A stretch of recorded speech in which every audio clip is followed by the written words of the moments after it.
In today's video, we will discuss ways to use inversion thinking to avoid stupidity with investing decisions.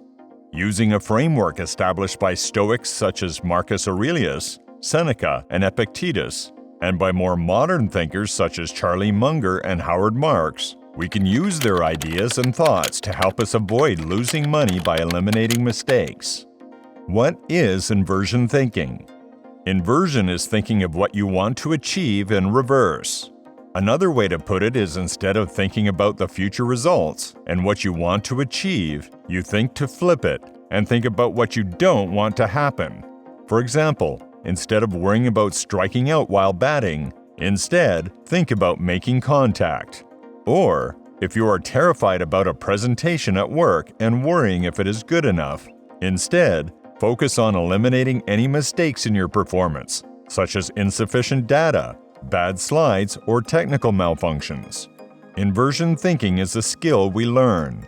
Typically, we don't approach this type of thinking in school-based learning. It is a subject that I stumbled across as I read more about Charlie Munger and listened to his speeches. It is far easier to avoid failures than to strive for brilliance. We can apply this concept easily to investing. Charlie Munger and his impact on inversion thinking. Invert. Always invert.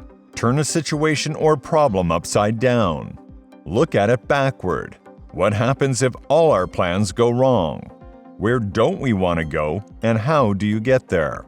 Instead of looking for success, make a list of how to fail through sloth, envy, resentment, self-pity, entitlement, and all the mental habits of self-defeat.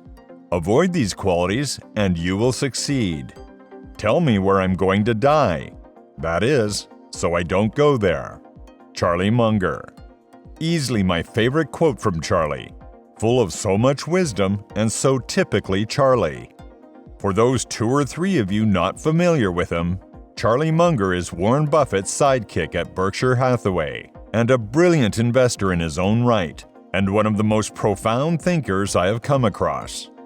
Charlie is fond of saying, "I think part of the popularity of Berkshire Hathaway is that we look like people who have found a trick.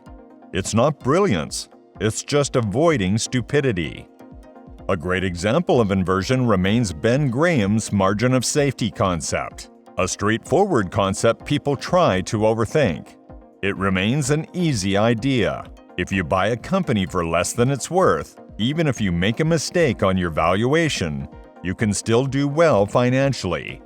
For example, if we buy a company for less than 30% of its intrinsic value, we create a cushion based on our calculations that can help us avoid mistakes caused by stupidity. The desire to avoid mistakes is why Seth Klarman refers to value investing as the risk-averse approach. I think this is also why Buffett's rule number 1, "Don't lose money" quote, is so applicable to value investing. The avoidance of losing money or doing something stupid helps us to win in the long run. Don't complicate the margin of safety rule. Calculate a company's intrinsic value with a conservative approach. Buy with a margin of safety, and then wait. It is that simple. But we humans have to make things complicated because we try to be too smart. That is why the hardest part of value investing is the mental aspect, the psychological and emotional, rather than the system itself. Another aspect of inversion Charlie often discusses is the idea of loss aversion. When we fail at something, especially a painful experience, we tend to remember the experience. For example, if you buy a company and the price plummets, you lose a great deal of money. The experience will stay with us forever and might prevent us from ever attempting to invest again. Instead, say you buy a different company and the gain is the reverse. We tend not to have a strong memory of the gain as we do the loss. Think about when you fumbled over the first time you tried talking with a girl or boy you liked. It was embarrassing, and you felt completely awkward and stupid.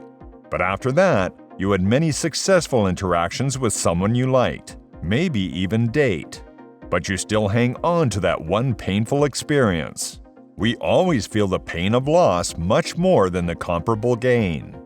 Larry Bird, the Hall of Fame basketball player, once said in an interview that he hated to lose more than he loved to win, and that was a great motivating factor for his success.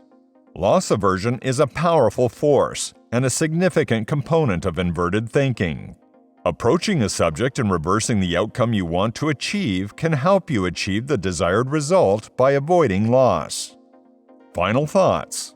Inversion thinking remains counterintuitive, but an essential tool for all great thinkers. It is a way to counteract the gravitational pull of confirmation bias, one of the most deadly sins in investing. By attempting to destroy all of your investing ideas, you avoid falling into the trap of finding evidence that confirms your viewpoint. That is what inversion thinking can help you avoid.